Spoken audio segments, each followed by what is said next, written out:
Salut a ora vitsy tao aorinan'le resahantsika hoe ho avy ny tsindry avolenta fa dia mimakomana mangorona entana ny mpilalao dia hitantsika iny hoe ministra zany nangorona entana voalohany asa raha ho ampy iny fa dia hitantsika eo ny toyany satria efa miezaka ihany zany vao nanomboka ity resaka tantarana boinina ity hoe nanadio tena mafy ny ao ambony ao nandefa haingana hoe karohana ny olona anankiroa fa tsy ampy tsy maintsy tonga dia niazakazaka ny toetra raha omaly le ministra mbola ny omaliny iny le ministra mbola niaro ny gouvernement hoe tena tsy fantatra efa voafitaka andeha hitory sy ny sisa ny ampitson'iny tonga dia izy ny tonga dia voatsipaka voalohany dia ao moa zany ny senatera Tia Galona sy Tia Voninahitra tonga dia nanao hoe tsy namany mpanolotsaina le izy mpanolotsaina mamaim-pony dia mampieritreritra hoe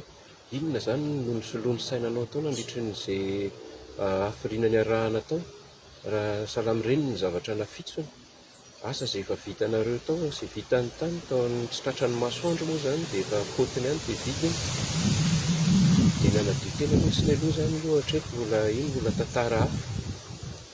dia hitantsika koa fa dia matoa ministra ny tonga dia tena mipitika zany efa enjany zany ny pression efa tsy le pression tsy vitan'ny vahoaka tsotra zany satria firy reny no maty tamin'ny resaka fahabozinana na fanabozinana firy reny no maty tany Ikongo firy reny inona reny ny sambo tsy hitazanaliany nga nisy ministra nihetsika zany teto vahoaka menomeno isanandreo fa ataonareo fa tsy heliny fa tsisy ministra nihetsika zany mipitika zany teto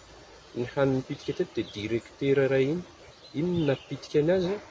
tsy hoe noho ny andraikitra ny raisiny na hoe andraikitra tsy ny raisiny fa noho ny vava tsy ambina nataony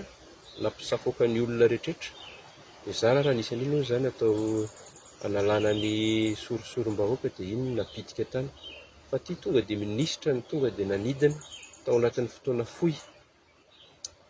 dia zavatra ray tsikaritra koa dia tonga ny prime ministre himself ny tonga dia nandraiky fafa dia nanomboka nanadio ny prime ministre zany tsy henontsika mihitsy aloha mbola misy ve izy asa izy ny karakaraina any amin'ny habakabaka misy anazy ihany fa raha teto aloha nisy ny olona maty narary sambo tsy hita tsena may korotana dahalo inona fanafena tsy henonao zany hoe iny ny prime ministre mitotototo avy havanana na inona fa any izy any amin'ny misy anazy ihany kanjo izy hoe tonga dia tena nitranga tampotampoka angambany tonga dia nahazo baiko hoe alefa mba mamoritra tanàn'akanjo koa ianao rangaha fa tena mamay ny tanàna dia ny zavatra nolazainy dia hoe tsy fantatry zareo hoe inona ny voafitaka ry zareo dia io zany le hoe mila mino an'izany tsika mila mitelona boinina anankidimy tsika zany ianao zany na eva dia tena tsy miraharaha ny fitondrana tokoa ianao zany izay zatra mitranga ao amin'ny gouvernementanao dia zavatra ngoda be ohatran'ny boinina dimy tsy fantatro ny fitsiny hoe misy an'izany ny trafika zany mitranga ao asa inona ny azo inona kokoa hoe tena tsy nahalala tokoa ve sa hoe ny vahoaka mila mitelona an'le boinina anankidimy mino hoe tena tsisy nahalala fa dia tena zavatra ngoda be ohatr' zany sosasosa fotsiny tao fa dia hitantsika io zany ny toyany fa dia mamay be ity lalao ity